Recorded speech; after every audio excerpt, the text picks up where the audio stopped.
سے بڑے متاثر کن کاروباری رہنماؤں میں سے ایک ہے، اور اس بات پر یقین کرنا اس قدر مشکل ہے جیسے صبح کے وقت چاند کا ہونا۔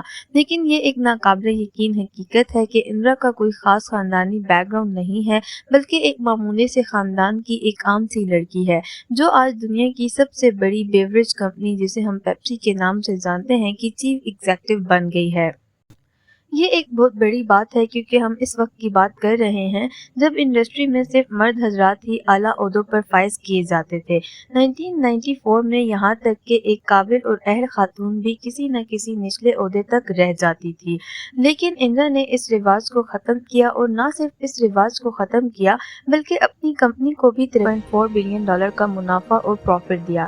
تو یہ کہانی ہے 1994 کی، جب پیپسی تین طرح سے بزنس کر رہی تھی۔ پہلا تھا بیوریجز کا، جس میں پیپسی کولا، پیپسی ڈائٹ اور ماؤنٹین ڈیو شامل ہیں، اور اس کا سالانہ ریونیو $9 بلین کا تھا۔ اس کے علاوہ سنیکس میں بھی بزنس کر رہے تھے جس میں لیز اور چیٹوس شامل ہیں، جس کا سالانہ ریونیو $7 بلین تھا۔ اس کے علاوہ ریسٹورنٹ کے میدان میں بھی یہ کام کر رہے تھے، جو KFC اور پیزا ہٹ کے نام سے تھے۔ جب مس اندرا نے پیپسی کو جوائن کیا تب انہوں نے ان کے تیسرے بزنس پلان کو کمزور پایا، جو کہ ریسٹورنٹ کا تھا۔ انہوں نے اس میں یہ نوٹ کیا کہ ان تینوں کا ریونیو علیحدہ ہے اور انکم بھی، اور یہ تینوں خود کے ساتھ کمپٹیشن میں ہیں۔ اور اندرا نے ٹرائیکون گلوبل ریسٹورنٹ کی تجویز پیش کی، اور یاد رہے کہ یہ سب اس نے صرف 3 دنوں کے ٹور میں کیا۔ اس دوران وہ مختلف ریسٹورانٹس میں جاتی اور کچھ پیرامیٹرز کے مطابق ضروری معلومات نوٹ کرتی، جس میں ریسٹورنٹ کی سروس، صفائی اور انوائرمنٹ شامل تھا۔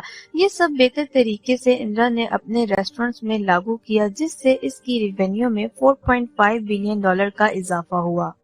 اب اس سب کے بعد انہوں نے کمپنی کے بہت سے معاملات کو سنبھالنے کے لیے تگ و دو شروع کر دی، جس میں یہ تجویز پیش کی گئی کہ پیپسی کو صحت کے متعلق بھی اقدام کرنے چاہیے، جس کو 3 حصوں میں تقسیم کیا گیا۔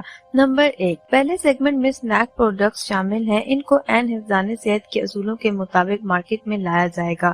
نمبر 2، سافٹ ڈرنکس اور ڈائٹ کو بھی کسٹمر کی پہنچ میں لایا جائے گا۔ نمبر 3، کویکر اوٹ میل جیسی پروڈکٹس کا شمار بھی اس سیگمنٹ میں شامل تھا۔ اب آتی ہے مارکیٹنگ کی باری، جو کہ اندرا نے نہایت ہی ناقابل یقین حکمت عملی کے ساتھ کی۔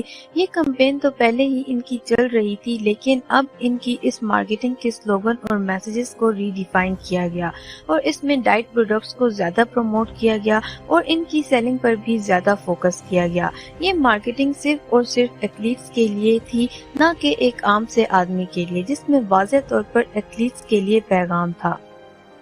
اب اس پر اندرا کو تنقید کا نشانہ بنایا گیا کہ وہ کسٹمر ٹریفک کو محدود کر رہی ہیں، جس سے کمپنی کو واضح نقصان ہو سکتا ہے، لیکن انہوں نے اپنی صلاحیتوں اور دلیل سے ان سب کو متاثر کیا۔